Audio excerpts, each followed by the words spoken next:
It was a Tuesday morning in Lagos. The sun hadn't fully risen, but the air was already thick with heat and impatience.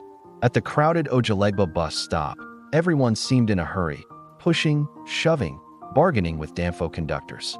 In the middle of the chaos stood an elderly woman. Her wrapper was old, her slippers worn down to the rubber. She held a small nylon bag that barely had anything inside. Her eyes searched every bus, but none stopped for her. Conductors waved her off, shouting, "Mama, no space." People passed her without a glance. Except for one man. His name was Tund. He was late for work again. His boss had already warned him twice, and today might very well be the day he got fired.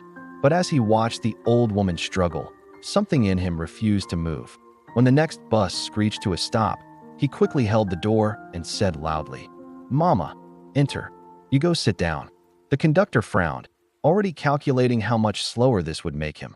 But before he could argue, Tund added, "I go pay for her." The old woman's lips trembled. She climbed in slowly, clutching her bag as though it was her last possession.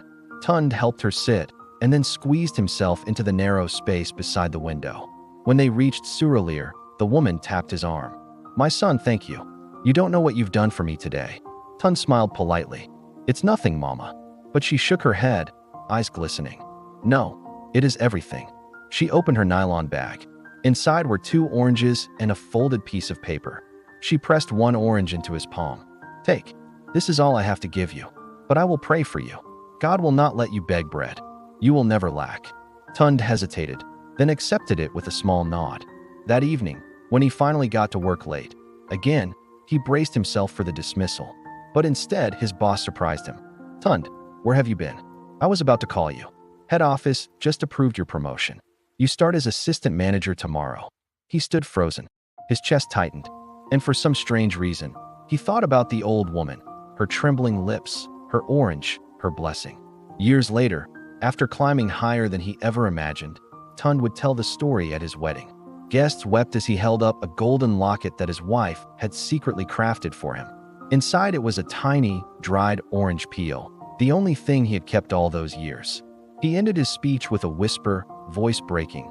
"That day at the bus stop, I thought I was helping her. But it was she who gave me everything. Hope, faith, and the kind of blessing that money can't buy." Never ignore the chance to be kind. You never know whose prayer will carry you into your destiny. And the hall erupted in tears, applause, and standing ovation. Because sometimes, the smallest act of kindness can echo louder than a lifetime of achievement.